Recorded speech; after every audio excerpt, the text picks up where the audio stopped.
केवल की कहानी है कि भगवान श्री कृष्ण ने होली वृंदावन में क्यों खेली। यह कहानी चौंका देगी आपको। प्रस्तावना और परिवेश: संगीत, बांसुरी की धीमी और मधुर धुन, ब्रज की वो गलियां, यमुना का वो किनारा और हवाओं में तैरती भक्ति की खुशबू। आज भी वहाँ कण कण में कृष्ण बसते हैं। लेकिन क्या आप जानते हैं कि रंगों के इस त्योहार होली की शुरुआत असल में कैसे हुई?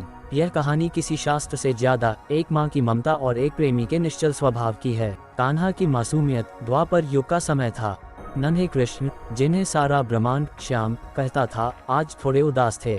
वो मैया यशोदा की गोद में जाकर बैठ गए और बड़ी मासूमियत से पूछा, मैया, ये कैसी विडंबना है? राधा इतनी गोरी है और मैं इतना काला क्यों?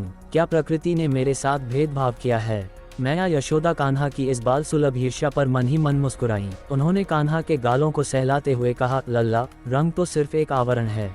अगर तुझे राधा का गोरापन खलता है तो जा, जो रंग तुझे सबसे प्यारा लगे वो राधा के चेहरे पर लगा दे। फिर देखना, न कोई गोरा रहेगा न कोई काला, बस तुम्हारा प्रेम नजर आएगा। होली का हुरदंग संगीत थोड़ा उत्साहित और ढोलक की थाप के साथ माँ की बात सुनते ही कान्हा के चेहरे पर शरारत भरी मुस्कान दौड़ गई। उन्होंने अपने ग्वाल बालों की टोली बुलाई।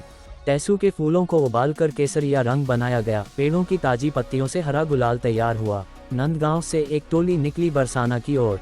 जैसे ही कान्हा ने राधा को देखा, उन्होंने चुपके से पीछे जाकर उन पर रंगों की बौछार कर दी। देखते ही देखते पूरा बरसाना रंगों के बादलों से घिर गया।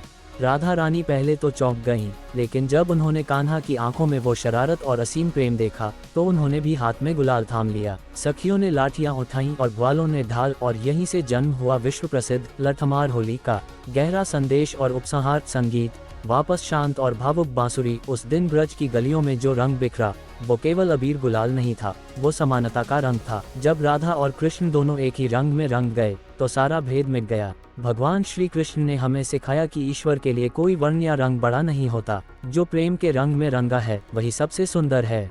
आज भी जब हम होली खेलते हैं तो दरअसल हम उसी दिव्य प्रेम का हिस्सा बनते हैं। तो इस बार जब आप किसी को रंग लगाएं तो याद रखिएगा, आप केवल रंग नहीं लगा रहे, आप कृष्ण की उस सीख को दोहरा रहे हैं कि हम सब एक हैं। जय श्री राधे राधे।